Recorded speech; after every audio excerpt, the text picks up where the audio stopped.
He told me I wasn't cut out for success, that I would never be able to handle wealth or power.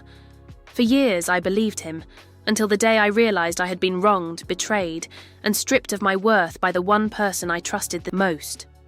Now, after everything I fought for, he's back in my life, asking for a loan, after everything he did to hold me down. And this time, I'm not the one begging for validation anymore. The cold, unforgiving morning sunlight filtered through the blinds of my bedroom as I sat at the edge of the bed, my hands shaking slightly as I clutched the letter. It was the final blow. I had been through countless arguments, long silences, and moments of hurt. But this letter from my ex-husband felt like the end of something I could never have predicted. As I read his words, it all came flooding back. The years of doubt, of being told I wasn't cut out for anything more than what he deemed my role in our marriage. There was a time when his voice echoed in my ears, shaping the very idea of who I was. The criticism wasn't always overt. No, he was smarter than that. It was in the small comments, the snide remarks about my dreams, the way he undermined my accomplishments. It was subtle, insidious, and by the time I realized it, I had already started to believe it myself.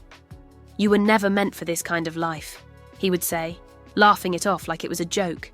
"People like us, we don't get to chase dreams. We're meant to stick with what we know." And there it was, the label. People like us.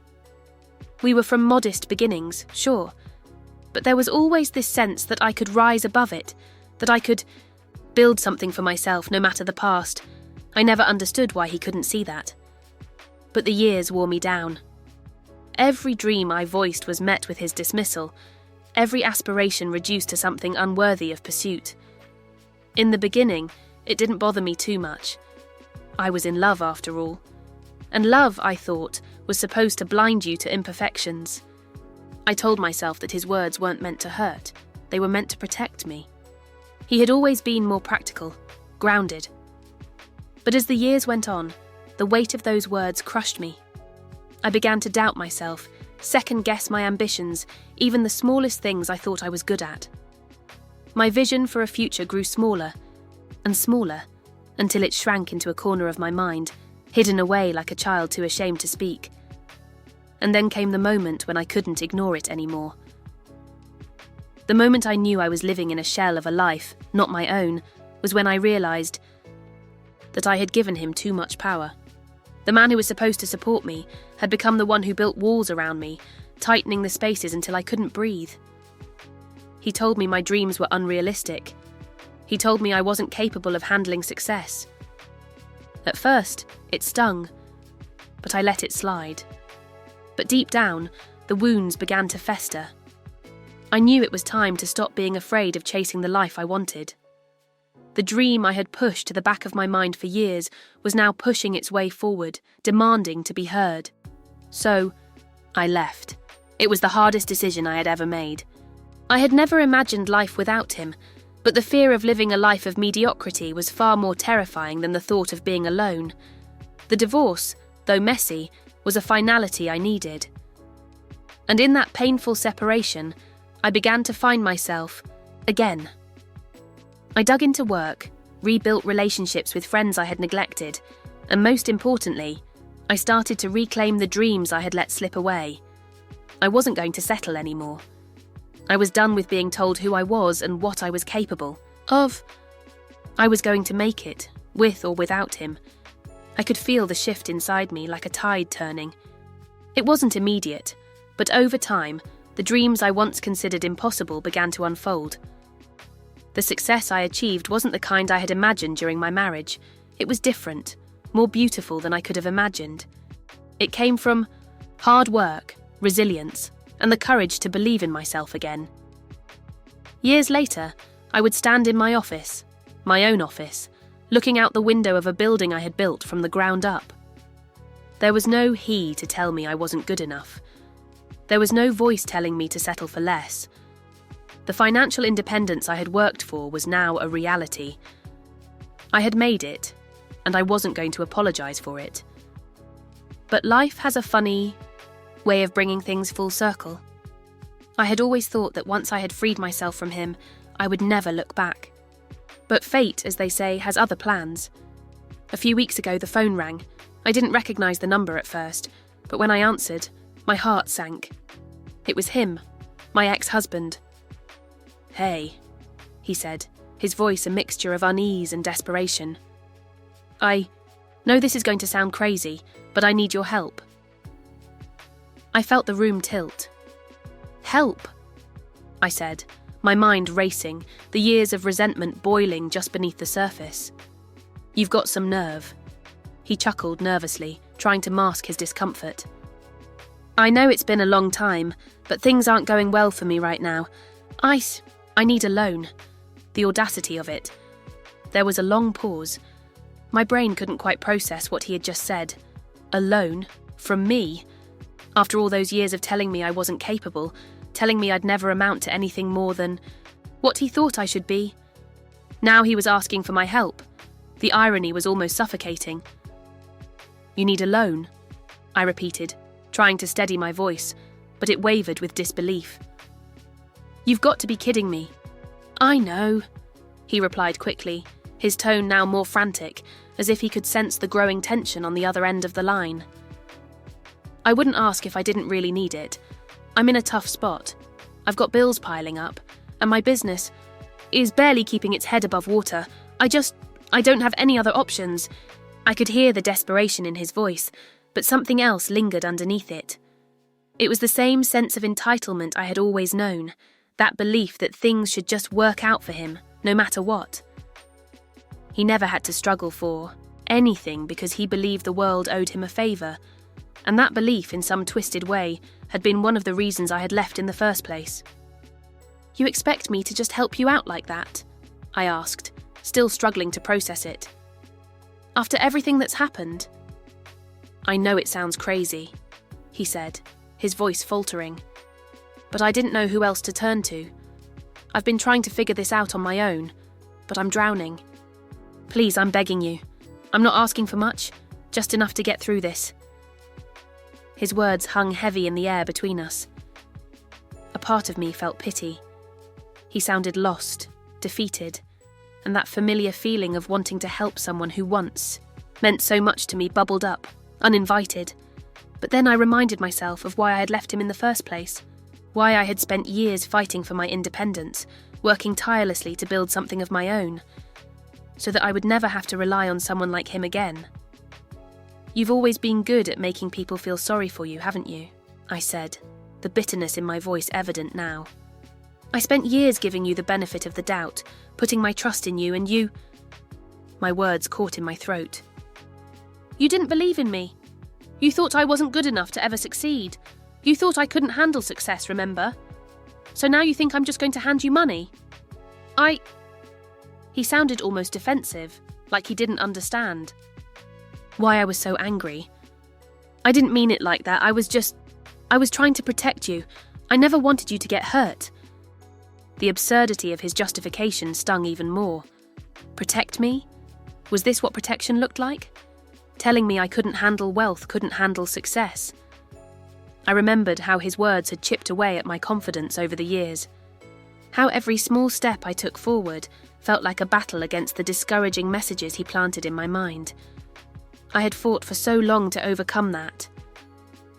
"You know, it's funny," I said, my voice now steady with frustration. "All this time, I thought you'd eventually see that I could make something of myself, but you never did. You were too busy trying to hold me back." His silence spoke volumes. I could almost hear the gears turning in his head as he tried to process what I had just said. The truth was, he had never believed in me. And now, after all these years, he wanted something from me. He wanted me to save him, to fix what he had broken. The silence stretched on, heavy and uncomfortable. I thought about all the things I had worked for, everything I had built from the ground up, the late nights, the sacrifices, the moments when I doubted myself and pushed through anyway. It was all mine, and it had come at such a cost. I had poured my heart and soul into building something better for myself. And now, here he was, coming back with empty hands, asking me for help. Why? "Didn't you plan better?" I finally asked, my voice low but firm. Why didn't you build your business the way I tried to build mine? Why didn't you take a chance on yourself the way I took a chance on me?" He sighed heavily, and for a moment, I thought I heard genuine regret in his voice. "I don't know," he admitted. "I guess I never thought it would come to this. I didn't expect things to spiral out of control so quickly." "But they did," I replied, the words spilling out before I could stop them. "And now you want me to clean up the mess, is that it?" There was no response. I knew what he wanted me to say. He wanted me to offer the loan. He wanted me to rescue him, just like I had done time and time again when we were married. But that was the old me, the one who always tried to fix everything, the one who thought she could change him. But that person was gone. She had died the day I left him. I looked out the window, watching the trees sway in the wind, my heart heavy but resolute. I had worked too hard for this, and while I might still care for the man he was, or the man I had once hoped he could, he wasn't the person I needed in my life now. "No," I said finally, my voice steady. "I won't help you." The words tasted bitter as they left my mouth, but there was a certain power in them. The silence on the other end of the line was almost unbearable. I could hear the shaky intake of his breath, the kind of sound someone makes when they realise they've lost their footing. It was a strange mix of shock and, dare I say it, disbelief. I couldn't help but wonder if he had expected me to bend. After all, how many times had he watched me cave in before? How many times had I forgiven him for his mistakes, cleaned up, his messes, and been the one to smooth things over, but not this time? "No?" His voice was hoarse, like he couldn't quite comprehend what had just happened. "You're really saying no? After everything we've been through? After everything I've done for you?" I could almost hear the wheels turning in his mind, scrambling for an angle, for a way to make me feel guilty. He had always been good at that. In the past, I would have cracked under the pressure of his emotional manipulation. I would have softened, remembered the good moments, the love we once shared, and I would have caved. I would have found some way to justify helping him, even if it meant sacrificing my own peace of mind. But not now, not anymore. "I think you've forgotten something," I said, my voice surprisingly calm. "You don't get to keep treating me like this. You don't get to keep using me when things get tough." "I'm not using you," he snapped, but there was a desperation in his tone that was unmistakable. "I just need a little help, just this once. You know what it's like, don't you? You know what it's like to feel like you're drowning, to be stuck with no way out." Chest tightened as I thought about the times I had felt exactly like that, trapped, stuck in a life that wasn't mine, suffocated by his words and his expectations. But I had fought through it. I had found a way out, even when I thought I couldn't. I had made my way to the other side, and it hadn't been easy. "I do know what it's like," I said quietly, the weight of my past and the strength I had gained from it settling in my bones. "But you know what? I got out. I didn't wait for someone to rescue me. I didn't sit around hoping someone would come and pull me out of my mess. I took control of my life." There was a long pause, and for the first time since the conversation began. I sensed a crack in his usual confidence. He had always been the one with the answers, the one who knew everything, but now, he was just a man who had made choices, bad ones, and was now reaping the consequences. "I didn't expect this," he said, his voice barely above a whisper. "I thought you would be different. I thought you would help me, like you always used to." I felt a pang of sorrow for the man he once was, the man I had hoped would change, would grow alongside me, but it was gone. That hope had died a long time ago. "I am different," I said, my voice firm now, full of the strength I had gained. "I'm not the same person you married. I'm not the person who would let you take advantage of her kindness, who would let you use her to fix your problems. But we're still friends," he said, his voice breaking, as though he were reaching for something he thought we still had. "We can still help each other, right?" The word friends hit me like a slap in the face. I couldn't remember the last time I felt like we were truly friends. We had shared a life once, yes, We had laughed, fought, made plans. But that life was long gone, and the man who was now on the other end of the line was someone entirely different. He wasn't the person who had supported me through the tough times. He wasn't the person who celebrated my victories or comforted me through my defeats. He was the man who had always kept me small, who had always made me doubt my own worth. And now he was looking to me for help, like I was still the woman who would sacrifice everything for him. But I wasn't. "You don't get to call the shots anymore," I said, the words coming out stronger than I intended. "You don't get to ask for favours when you were the one who kept me in the dark for so long. You don't get to come back now, after all these years, and pretend that we're friends. Because we're not." The line went quiet again. I could almost feel the weight of his realisation settling in.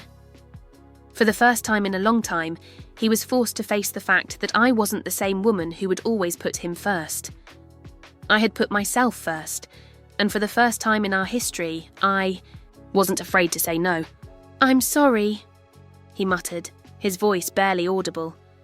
"I shouldn't have called. I didn't know who else to turn to." I could hear the regret in his voice, but there was no apology for the way he had treated me all those years. No acknowledgement of the pain he had caused. And honestly, at that moment, I realised that I didn't need an apology from him. I didn't need anything from him anymore.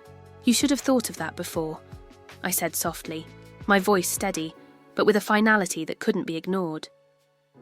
"Goodbye." And with that, I hung up the phone. I sat there in silence, the phone still pressed against my ear, even though the conversation had ended. The empty space around me seemed louder now, the kind of loud that comes when everything you thought you knew about someone is shattered in one fell swoop. I didn't feel relief. I didn't feel victory. I felt something else, something deeper. A quiet sorrow for what had been lost. It had been years since I had heard from him. He had stayed away, perhaps out of pride, or perhaps because he simply didn't think he needed to apologise for what had happened. He had never been good at owning his mistakes, never been one to admit that maybe, just maybe, his choices had led him to the place he was now. But I had moved on. And that was the hard part, realising that I had become a stranger to the person I had once loved. We were nothing like we used to be. As I sat there, staring at my reflection in the window, I thought back to all the times I had felt small beside him, all the moments when I had doubted myself, when I thought his dismissals and criticisms were truths. I had been so afraid to fail, to disappoint, that I lost myself in the process. But that woman was gone now. That woman had learned to stand on her own, to build a life that wasn't dependent on someone else's approval or vision of what I should be. And as painful as it was to admit, I had left him behind not just because of his words, but because of his failure to see me, really see me for who I was. I shook my head, pushing the thoughts aside. There was no room for regret in this new life, not anymore. I had worked too hard to get here, and no matter how much he wanted to rewrite the past, I couldn't afford to let him do it. The phone buzzed again in my hand. It was a message. From him. "I understand," it read. I shouldn't have asked. I don't know where else to go. I hope one day you can forgive me. It wasn't much, but it was something. A feeble attempt to mend the broken bridge. But as I read those words, I couldn't help but feel that it wasn't enough. It wasn't enough because he still didn't get it. He still didn't understand the pain he had caused, or the strength I had found in myself since we parted ways. I wasn't waiting for his apology anymore. I wasn't waiting for him to come back into my life, to rescue me, to make everything feel okay again. I felt a twinge of sadness, yes, but it wasn't for him. It was for the woman I used to be. The one who had thought love was enough to fix everything. The one who had given him the benefit of the doubt, even when he didn't deserve it. I mourned the loss of that naive version of myself, but I also celebrated the woman who had emerged from the wreckage of that relationship. I had come a long way. I had built something real, something tangible, and now I was living the life I had always dreamed of, one that wasn't bound by someone else's limitations. I had built a career, created opportunities for myself, and become financially independent. I had learned to trust my instincts, to stand up for myself, and to never, ever settle for someone who couldn't see my worth.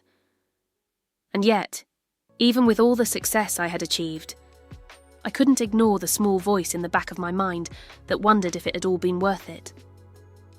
I had asked myself this question many times before, especially in the quiet moments when the house was empty, when the achievements I had worked so hard for didn't seem to fill the space inside me. I had wondered if maybe I had gone too far, if I had become too hardened by the years of struggle, too quick to shut people out, too protective of my newfound independence. But then I thought of him, of the man who had told me I wasn't cut out for wealth, for success, for anything beyond the small life he had envisioned for us. I thought of his words, his dismissals, and how they had almost broken me. How they had almost convinced me to stop dreaming, to settle for less, to accept a life that wasn't mine. And that was when I knew. I had done the right thing. I had fought for my dreams. I had built something for myself, and no matter what came my way, I would never allow anyone to diminish that. Not even him. The message sat on my phone, unread. I didn't need to respond. There was nothing left to say. He had made his choices. He had chosen a path of complacency and fear, and I had chosen a path of courage and hope. I had found my way to the life I wanted, and in that journey, I had become the person I was always meant to be. It was time to let go. And maybe, just maybe, that was the only kind of closure I needed. I took a deep breath and turned off my phone. There was work to be done. A life to live. And I was no longer waiting for anyone to catch up. A week passed, and life continued its, relentless pace. Work, personal projects, social engagements, everything seemed to be moving forward, almost like a well-oiled machine. The routine was comforting, predictable. I was finally feeling like I had reclaimed control over my life, and the last thing I needed was another reminder of my past. But the universe, as it often does, has a way of throwing curveballs when you least expect them. I was sitting at my desk one Thursday afternoon, scrolling through emails and reviewing a few contracts for an upcoming deal, when I heard a soft knock on my office door. I glanced up, expecting to see one of my colleagues or maybe a courier dropping off paperwork. But instead, when I opened the door, I was met with a figure I hadn't seen in years. It was him, my ex-husband, standing there in front of me, his shoulders slightly hunched, his face a little older, a little more worn. He looked different, vulnerable even. I froze for a moment, unsure of what to do, my heart suddenly pounding in my chest. I hadn't expected this. I hadn't expected him to show up here, in the very place where I had worked so hard to build my independence, my peace. And yet, here, he was, standing on the other side of my office door. "Can we talk?" he asked, his voice softer than I remembered, almost tentative. For a moment, I couldn't speak. I didn't know what to say to him. I wasn't angry exactly, but I was unsettled. What could he possibly want now? After everything? After the phone call, after the loan request, after the years of distance and silence? Why now? I took a deep breath, trying to steady my emotions before responding. "What are you doing here?" I asked, my voice betraying just a hint of confusion. He hesitated, his eyes flickering around the office as if he wasn't sure where to begin. "I just needed to see you. I needed to say something." I stepped aside and motioned for him to enter, though my heart wasn't fully in it. I wasn't sure what to expect. Maybe I was still holding on to that old hurt. Maybe there was still a part of me that wasn't quite ready to let go. But he had asked, and I wasn't one to slam the door in someone's face, even if it was the last person I ever thought I'd have to face again. He entered cautiously, like a man who wasn't sure if he belonged in the space he was walking into. He sat down across from me, his eyes scanning the room as though everything about this environment felt foreign to him. It made sense. This was my world now, not his. My life, my success, my future. And yet, there he was, trying to find his place within it. "I know I shouldn't have shown up like this," he said, rubbing the back of his neck, clearly uncomfortable. But I didn't know how else to do it. I've been thinking a lot about everything. About us, about the way things ended, and I owe you an apology, a real one. I stared at him for a moment, trying to read his face, trying to decipher if this was genuine or just another attempt to manipulate me. But this time, there was something different in his eyes. There was no deflection, no hint of superiority. He wasn't asking for anything, at least not yet. His vulnerability was raw, stripped bare, and in that moment, I saw the man I had once loved. Not the person who had torn me down, but the man who had once held my heart. "You don't owe me anything," I said quietly, my voice steady but lacking, the sharp edge it had carried on the phone. "The past is the past and I've moved on." "But I haven't," he replied, his voice soft but firm. "I've carried it with me all this time. The way I treated you, the way I didn't believe in you. I was wrong, and I'm sorry. I've spent years thinking I could do everything on my own, that I didn't need to apologise, that I didn't need to change. But I was wrong." His words hung in the air between us. They weren't grand gestures or elaborate promises, they were just words, simple, sincere. For the first time in a long time, I wondered if he truly understood what had happened, if he truly grasped the weight of what he had done to me all those years ago. "Why now?" I asked, leaning forward slightly, my voice quieter but filled with curiosity. "Why come here after everything?" He sighed, looking down at his hands. "I guess I've been running from it, running from the truth. From the fact that I hurt you, that I made you feel small when you were anything but. I see that now. I've been blind, and I couldn't live with that anymore." There was a long silence as I processed his words.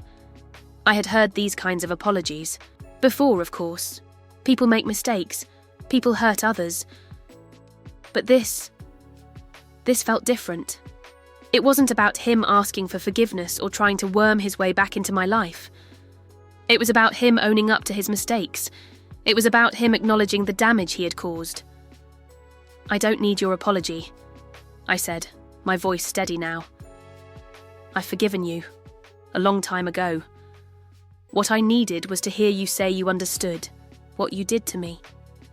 And now, I think you do." His face softened, and for the first time, I saw a glimmer of the person he had once been. The man who could be kind, who could be thoughtful. I could almost hear the unspoken words between us. "Thank you for finally getting it. Yeah," he said quietly, almost to himself.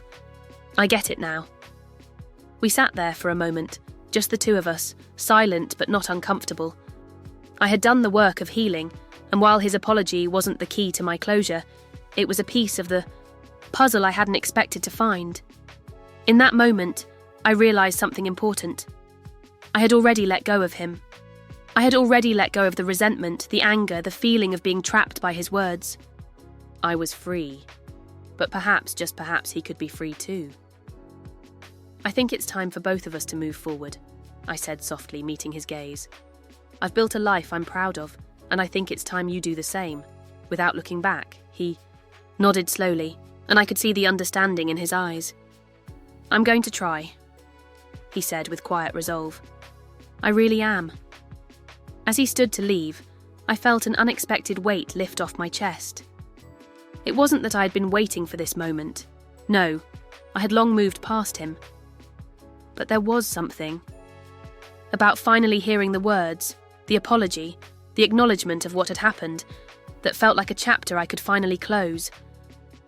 We hadn't healed together, and we hadn't stayed in each other's lives. But this was the closure I didn't. No, I needed. And as he left my office, I sat back down, letting the quiet fill the room. It's funny, isn't it? How much of our lives we spend holding on to things, to old wounds, to unfinished business. I had spent so many years with the bitterness of our relationship weighing me down, carrying around a sack of resentment that only grew heavier the more I allowed it to fester. And even after the divorce, even after I had carved out a new life for myself, there were times when that resentment crept back into my mind, just waiting for the right moment to return. But now I felt lighter, not because I had forgiven him, though I had, but because I had forgiven myself for staying too long, for doubting myself, for believing I couldn't be something more, for letting his voice dictate my value for so many years. That was the real breakthrough. I had let go of the weight I carried because of him, and in that moment, I realised it wasn't him who held the power anymore. It was me. The phone rang again, and for a brief moment I wondered if it was him, calling to apologise some more, or maybe to ask for something else. But it wasn't. It was my business partner, calling with news about the upcoming project we had been working on. A new deal, a new opportunity. My heart swelled with pride as I listened to the details. This was what I had worked for, the recognition, the success, the freedom to make my own choices without having to ask for permission. I hung up the phone and leaned back in my chair, allowing myself a moment of reflection. The business had grown, sure, but it wasn't just about the money or the deals. It was about the independence, the autonomy. It was about knowing I could stand tall without needing someone else to approve of me or validate my worth. And that's what I had fought for all those years. Not just the life I had imagined, but the life I had earned. The one where I no longer had to beg for respect. But despite all the success and the progress, there was still a part of me that wondered if there would always be a sliver of doubt that lingered, just below the surface. Would I ever truly be free from the echoes of his words? Would the idea that I wasn't cut out for wealth, for success, ever fully vanish from my mind? I didn't have an answer to that yet, but I knew this. I had come a long way since then. And with each passing day, that voice from the past grew quieter. Truth was, I was cut out for success, and not just success in a financial sense, but in every sense of the word. I had built something from nothing. I had carved my own path when others had doubted me. I had proven to myself, time and time again, that I could be more than what anyone thought I was capable of. The journey had been long, and sometimes painful. But in the end, it was worth it. The strength I had gained, the resilience, the self-belief, I wouldn't trade any of it. I had learned that the most important thing was never about anyone else's validation. It was about finding the courage to believe in myself, to trust my instincts, and to know that I was deserving of every success I had earned. And no matter who came knocking at my door, asking for help, for forgiveness, or for a second chance, I knew that I no longer had to prove anything to anyone. The past would always be a part of me, sure. It had shaped me after all, but I was no longer defined by it. The future was wide open, waiting for me to walk through it, to claim it, and to make it my own. And that was exactly what I was going to do. I walked to the window, looking out at the city below. The hustle and bustle of life outside mirrored the hustle I had endured for so many years. But now, I was no longer just surviving. I was thriving. And nothing, not even the ghost of my past, could take that from me. Life, however, is never as simple as just moving on and embracing success. Success, as fulfilling as it is, comes with its own set of challenges. It's easy to look at someone who has achieved financial independence or built something substantial and assume that they have it all figured out. But the truth is, behind every achievement, there are unseen struggles, the kind of struggles that aren't visible in glossy magazine articles or social media posts. I had worked relentlessly for everything I had, yes, but the cost of that hard work had been higher than I ever anticipated. As I stood at the window, watching the world below me, I couldn't help but think about the parts of my life that I had sacrificed along the way. The relationships that had frayed under the pressure of my ambition. The friendships I had neglected in my pursuit of success.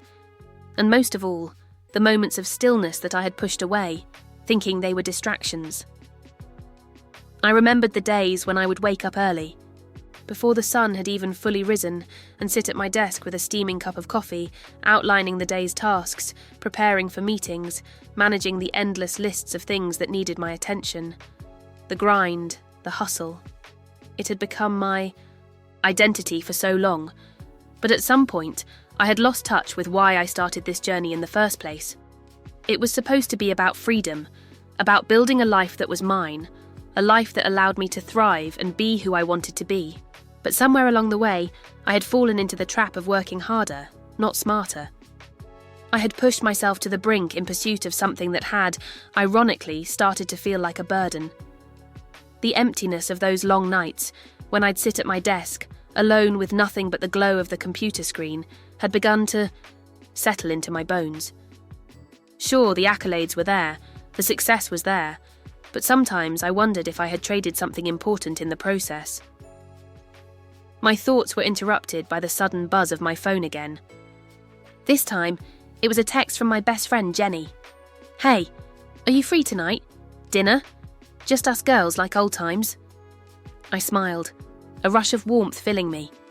Jenny was one of the people who had always supported me, who never doubted my ability to rise above my circumstances. She had been there when I was married, and she had been there when I made the decision to leave, even when I wasn't sure if I was doing the right thing. I typed back quickly. "I'd love that. What time?" As I hit send, I realised something important. In all of my pursuit for success, for financial independence, for self-validation, I had lost sight of the people who truly mattered, the ones who didn't care about my accomplishments or how much money I made. They cared about me as a person, as a friend, as a woman who had walked through hell and come out the other side stronger for it. They were the ones who had seen me for who I was beneath the success, beneath the polished exterior. It was a humbling realisation, and it was one I had been avoiding for far too long.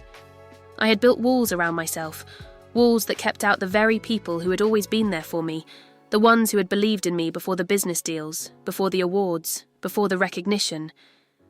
I had told myself I didn't have time for socialising, for spending time with the people I loved, that the success I was building was enough to fill the emptiness inside.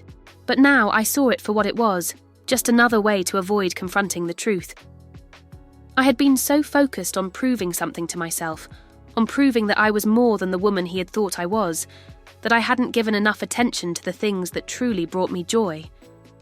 The friendships, the laughter, the shared moments that weren't about business or accomplishments, but about connection and real human presence.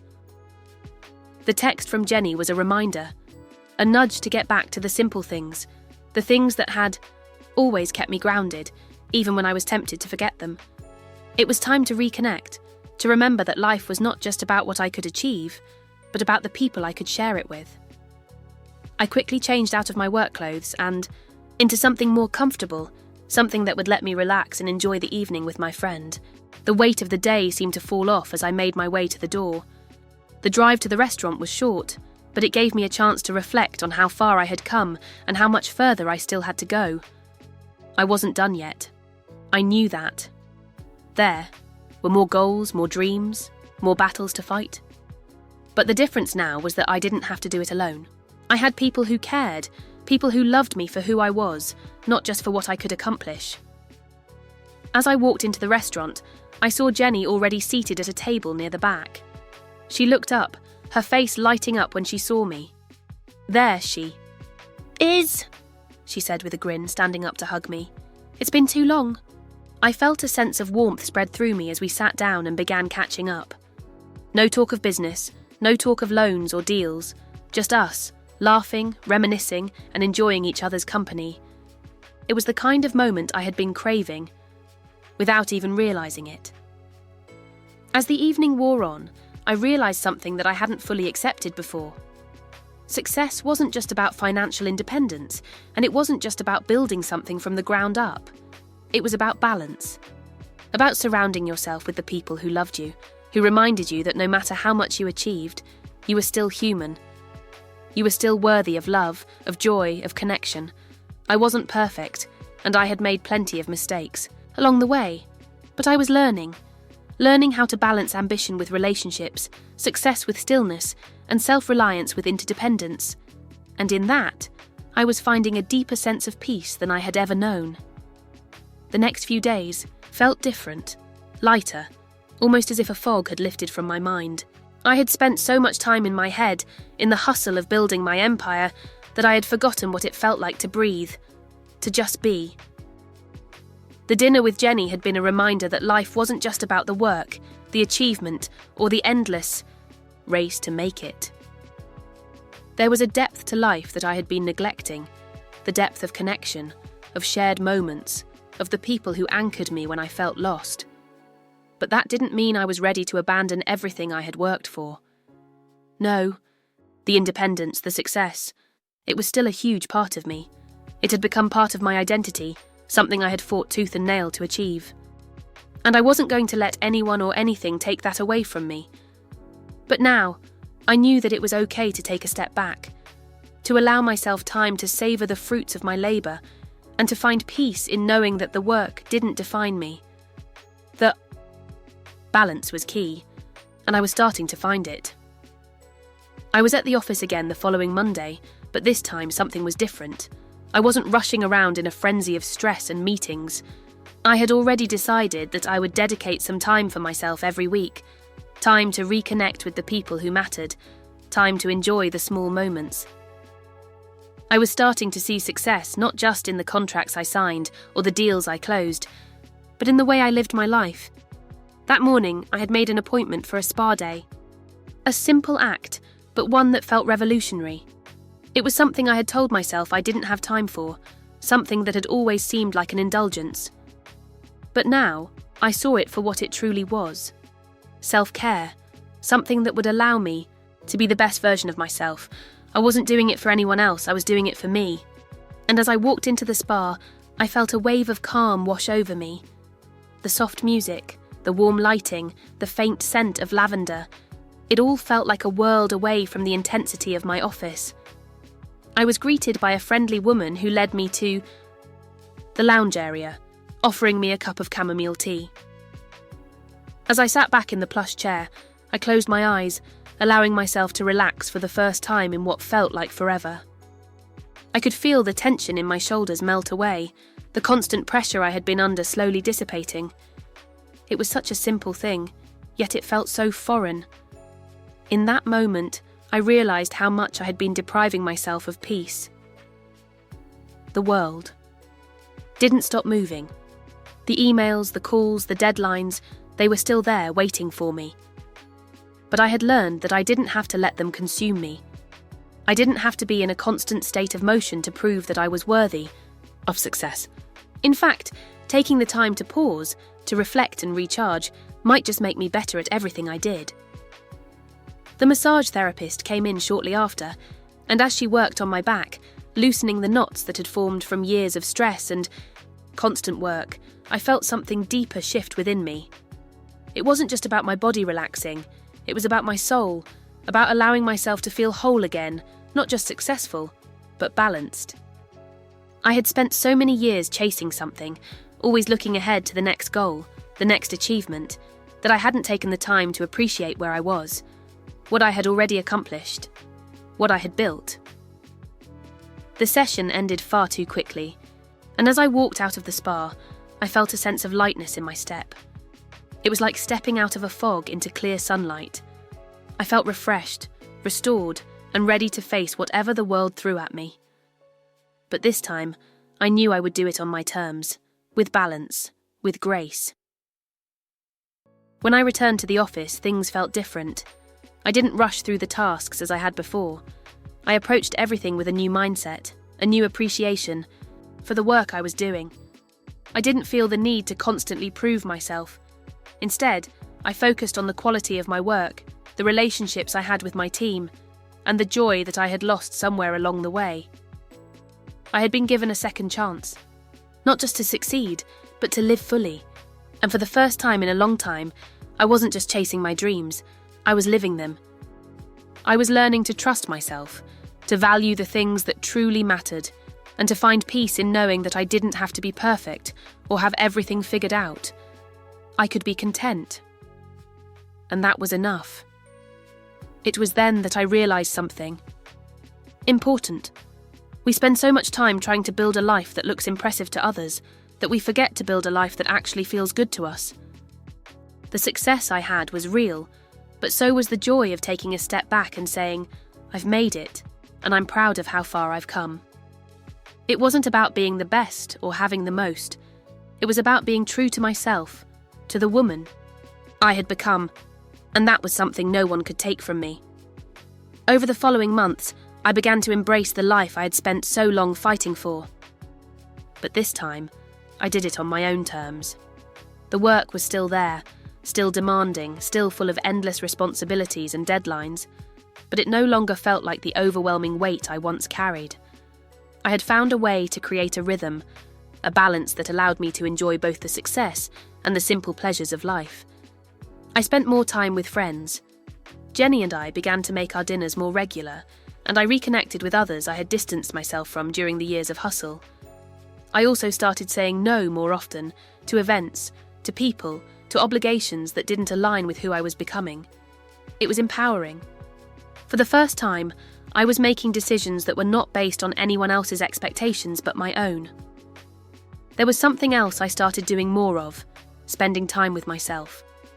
I had spent so much of my life living for others, whether it was for my ex-husband, for the expectations of my family, or for the demands of work, that I had forgotten how to just be. I took long walks in the park, I went to the movies alone, and I took trips to quiet places where the only noise was the sound of my thoughts. I learned to be comfortable in my own company, something I hadn't realised I had been avoiding. One afternoon, I decided to spend the entire day at home, with no plans, no meetings, no phone calls, no social obligations. It was a luxury I never allowed myself before. I brewed some tea, put on soft music, and curled up with a book I had been meaning to read for months. The hours slipped by, and I found myself completely at peace. It wasn't that I didn't still love the work I did. It was simply that I had learned to value the silence, the stillness, the moments where I didn't have to do anything at all. In those moments, I felt like I was reconnecting with the version of me that had existed before all the noise.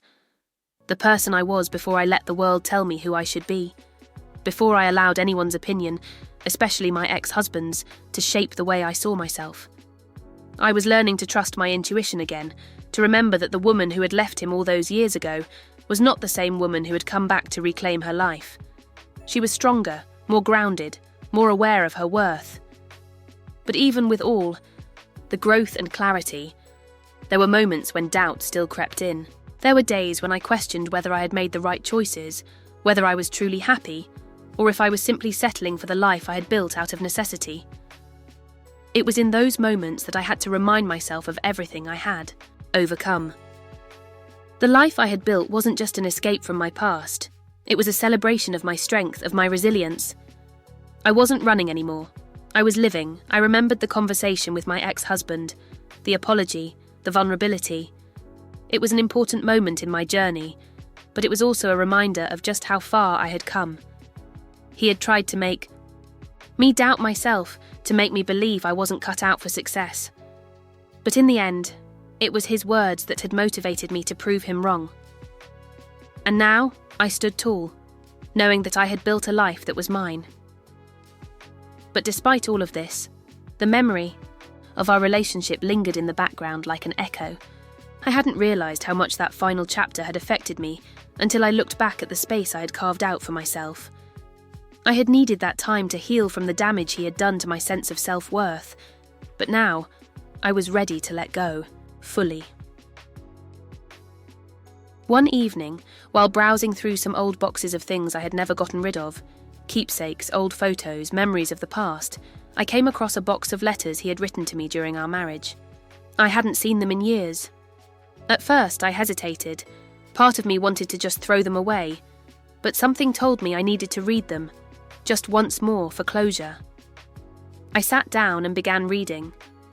At first, I was hit with a rush of emotions, nostalgia, anger, sadness. But as I went through the letters, something shifted. I realised how much I had grown since those days. The woman who had read these letters would have clung to them, would have convinced herself that they meant something, that they were proof of love or proof of affection. But now, reading them with the eyes of someone who had been through so much and emerged stronger, I could see them for what they were.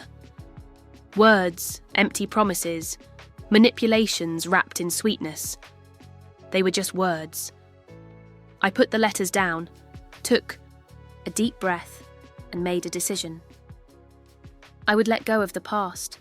I would let go of the memory of the man who once tried to define my worth.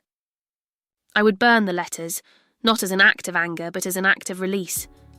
And so I did. I took the letters outside one by one and watched them burn in the fire pit. The flames devoured the paper, the ink disappearing into ash. It was symbolic of something much deeper, of releasing the hold the past had on me, of letting go of the doubts, the fears, the limitations he had tried to impose on me. I was finally free. As the last letter turned to ash, I felt a lightness in my chest. For the first time in years, I felt fully free of the past. The woman I had been in that marriage was no more. The woman who had once feared that she wasn't enough was gone. In her place stood a woman who knew her worth, who knew she was worthy of love, success, and happiness, on her own terms. With the weight of the past finally behind me, I could feel myself stepping into a new chapter of my life, one that was truly mine to write. There were no more lingering shadows from old relationships or self-doubt. It was a strange, liberating feeling to look forward without the burden of trying to live up to someone else's expectations. The next few months flew by. I was fully immersed in my work, but this time it was different. I wasn't working from a place of fear or trying to prove anything. I wasn't chasing success for validation. I was building something because I wanted to. I was creating a legacy that reflected who I was now, strong, independent, and unapologetically ambitious. The satisfaction of knowing I was creating something, real and meaningful without needing anyone's approval, was more fulfilling than anything I had imagined. I also started to think more seriously about my personal life. For so long, I had put relationships on the back burner. I had convinced myself that I didn't need anyone, that I was enough on my own. And in many ways, I was right. I had become strong, self-sufficient, and capable of achieving anything I set my mind to. But as I took stock of my life, I realised there was still room for connection. I didn't have to choose between independence and love. I could have both. I could have a life that was fulfilling in every sense, professionally, emotionally, and personally. It was around this time that I reconnected with someone from my past, someone who had been a friend long before he became something more. Alex was someone I had known for years. He had been supportive during my marriage, never judging me or trying to tell me what to do. When I left my ex-husband, he was one of the few people who didn't try to offer advice. Instead, he listened. He gave me space to process everything without pushing me. And through the years, our friendship had deepened. One evening, we sat down for a coffee in one of the little cafes I loved so much. We had talked about everything and nothing, our careers, our lives, and how the world seemed to be changing with every passing day. The conversation flowed effortlessly, and for the first time in a long while I felt a quiet contentment. There was no rush, no expectation. I wasn't looking for someone to fill a void, and neither was he. It was just two people who had grown, in different ways over the years, who found comfort and joy in each other's company. As the night went on, there was a shift in the air. It was subtle but unmistakable. He looked at me with a soft smile and said, "You've changed, you know." I raised an eyebrow, intrigued. "Oh, have I?" "Yeah," he said, his gaze steady and sincere. "You've always been strong, but now there's a calm about you. It's like you found your centre.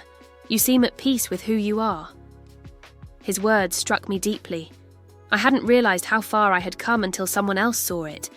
It was as though I had been running for so long, but now I was walking at my own pace, with no fear of what was coming next. It wasn't about the destination anymore. It was about the journey and the clarity I had gained along the way. "I have," I said softly, a smile tugging at my lips. "It's taken a long time, but I'm finally okay with who I am. I've learned to stop apologising for it." Alex smiled back. "Good. You should never apologise for being who you are." That night marked a turning point, not in the sense that it changed everything, but in the sense that I knew I was finally ready for the next phase of my life. I was no longer afraid of the unknown. I was no longer afraid of intimacy, of connection, or of love. I was ready for all of it, on my own terms, in my own time. In the days that followed, Alex and I spent more time together.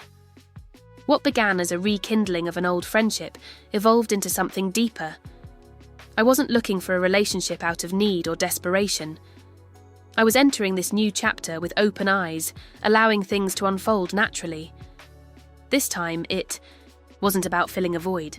It was about adding to the life I had already built. And if that connection was meant to grow into something more, then I was open to it. I had learned to trust myself, to believe in the decisions I made, and to know that I was deserving of the love I had once thought was out of reach. I no longer felt the need to prove myself or seek validation. I had everything I needed within me. The future was full of possibilities. And for the first time in a long time, I felt excited about what was ahead. It wasn't just about building success. It was about building a life that was rich with meaning, with love, and with joy. As I moved forward in this new phase of life, there was a subtle shift in my approach to everything. The fear that had once gripped me, fear of failure, fear of judgment, fear of making the wrong choice, began to lose its power. It wasn't that I had become fearless. Rather, I had learned how to coexist with my fears, how to acknowledge them, without letting them control my actions. It was a freedom I had never experienced before. I realized that fear was a natural part of life, and it wasn't something to be avoided. It was something to be understood. I wasn't afraid of making mistakes anymore. I wasn't afraid of taking risks. I had done the hardest thing already. I had left behind a life that wasn't mine, rebuilt myself, and created something of my own. Every decision I made from that point on came from a place of confidence, not fear. Whether it was a professional decision or a personal one, I approached life with the understanding that I couldn't control everything. But I could control how I reacted, how I handled setbacks, and how I stayed true to my values. The fear no longer had the hold over me that it once did. As my relationship with Alex grew, I was reminded of something else I had learned during my time alone: the importance of boundaries, the importance of protecting my peace and my space. I had spent so many years compromising, putting my needs last, bending to someone else's expectations. But now I knew that my happiness wasn't something to be sacrificed. It was something to be protected. With Alex, I felt no pressure. We both understood the importance of individuality and mutual respect. There was no rush, no expectation that we would build our lives around one another. We were simply two people who chose to share our lives, and the pace was entirely up to us.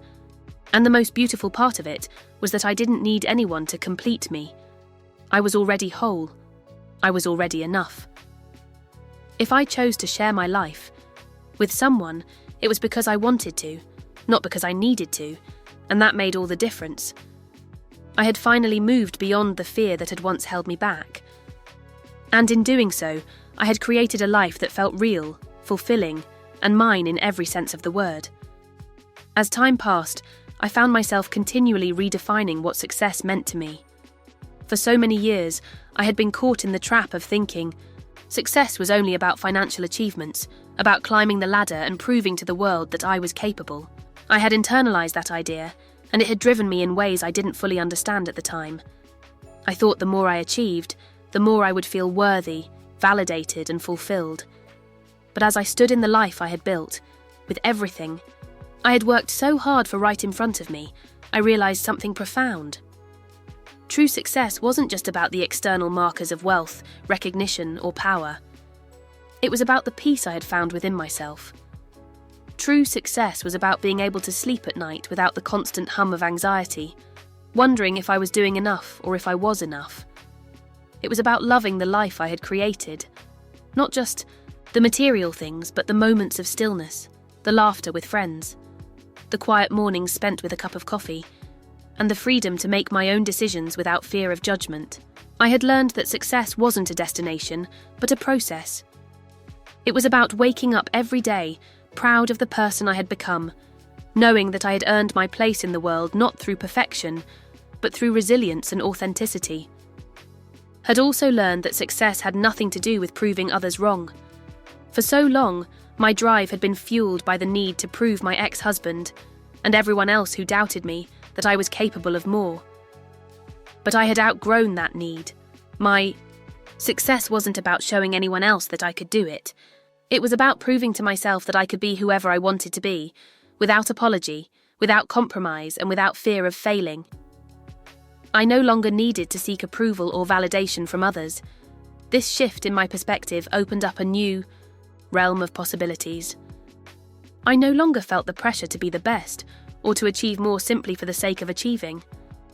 Instead, I focused on what truly brought me joy, what aligned with my values, and what allowed me to live a life that felt authentic to me. I began to explore passions that had long been buried, things I had put aside in the name of work, responsibilities, and other people's expectations. I took up painting again, something I had loved as a child but had abandoned in pursuit of serious goals. I travelled more, not because it looked good on paper, but because I wanted to experience new cultures, meet new people, and simply enjoy the beauty of the world around me. In my professional life, I began to focus on projects that brought me fulfillment rather than just financial reward. I worked with organisations that aligned with my values, ones that focused on sustainability and community impact. I realised that success wasn't just about how much I made, it was about the positive change I could create. I didn't want to just make a living, I wanted to make a difference. The work I did wasn't just a job, it was a calling. And as I grew more comfortable in this new definition of success, I found that the relationships around me deepened. Alex and I continued to build something meaningful, based on mutual respect and love, but I no longer felt the need to rush or to change who I was to fit someone else's idea of love. The most beautiful thing was that I didn't need to change for him, nor did he need to change for me. We were both already whole. We were both on our own journeys, and together we created something that was greater than the sum of its parts. But the biggest revelation of all came when I looked back at everything I had been through, the years of self-doubt, the painful marriage, the lonely nights. And I realised that I had always been capable of this. I had always had the strength, the courage, and the resilience to create a life that was meaningful. It was just that, for a long time, I had been too afraid to believe in myself. Now, I had nothing to prove to anyone. I had everything I needed, right in front of me. Love, purpose, freedom, and most importantly, peace. True success was about finding balance, being true to who you are, and knowing that every step you take, no matter how small, is part of the journey toward becoming the best version of yourself. It's funny how life has a way of turning in unexpected directions, of throwing challenges at us when we least expect them, but also offering gifts we never saw coming. Looking back at everything I had gone through, my marriage, my struggles, my fight for independence, I realised that none of it was truly over. The journey I had taken was one of constant growth, evolution, and reinvention. And just when I thought I had reached the end of one chapter, I realised that life was still unfolding before me. With all its messy beauty and endless possibilities, in the years following that conversation with Alex, I found myself standing on the edge of something new. It wasn't about starting over. It was about building on everything I had already learned. The lessons, the heartache, the triumphs, they were all part of who I was now. And even though I had created a life that I loved, I knew that there would always be new challenges, new dreams, and new opportunities to pursue.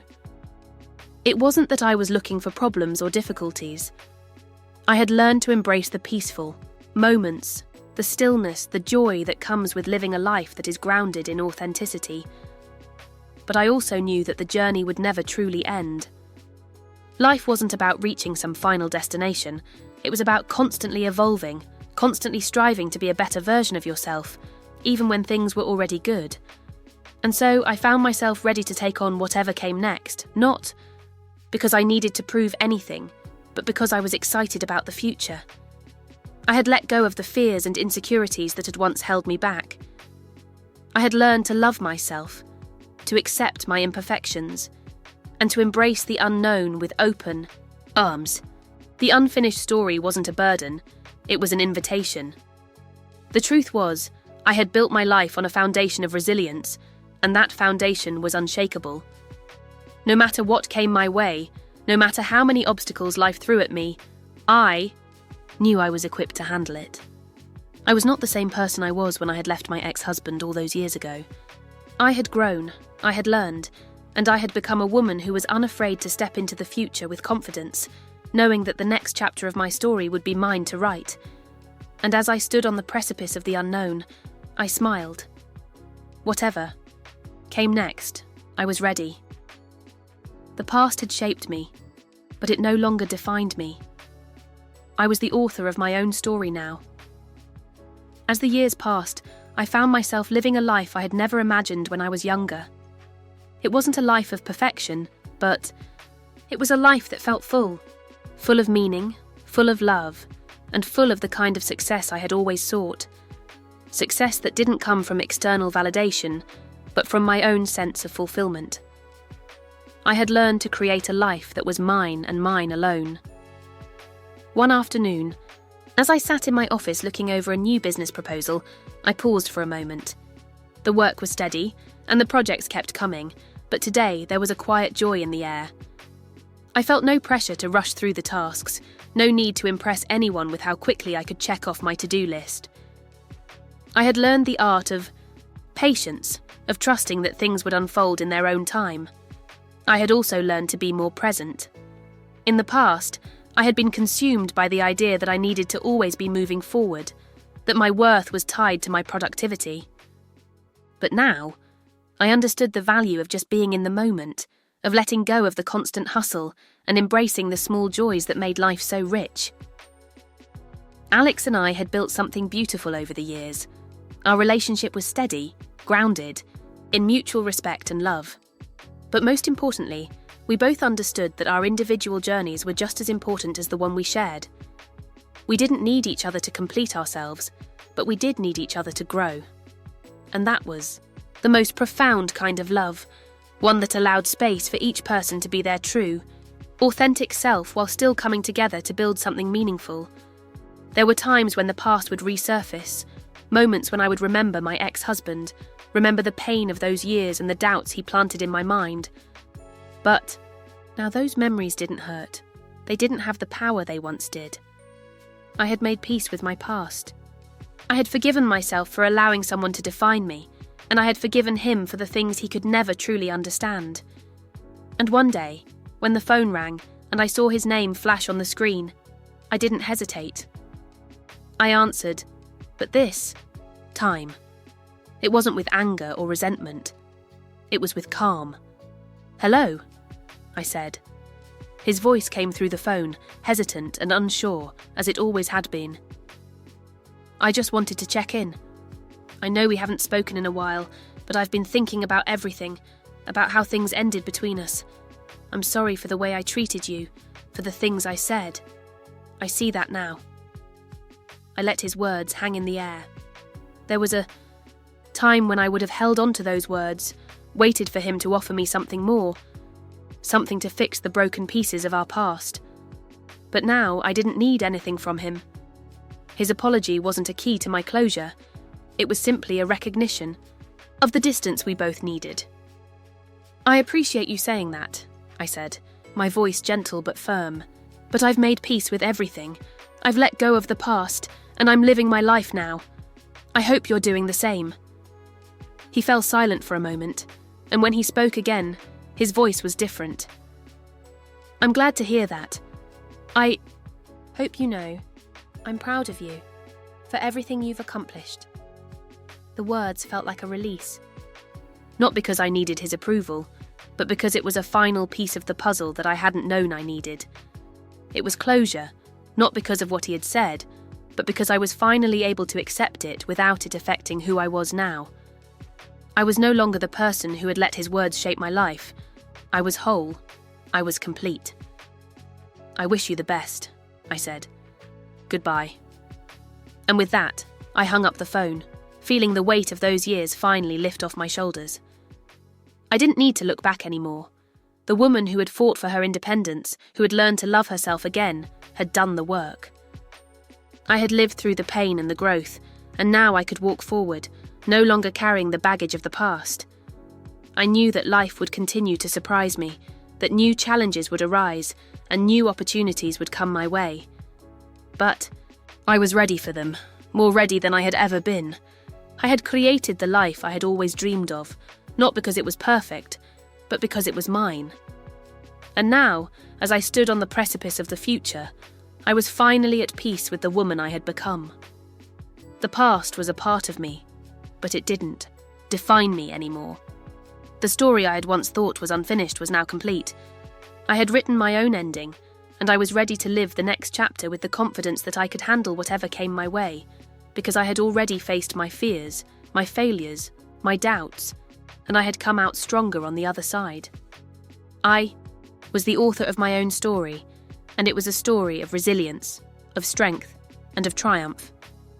And that, I realised, was the truest success of all. And with that, the journey continued.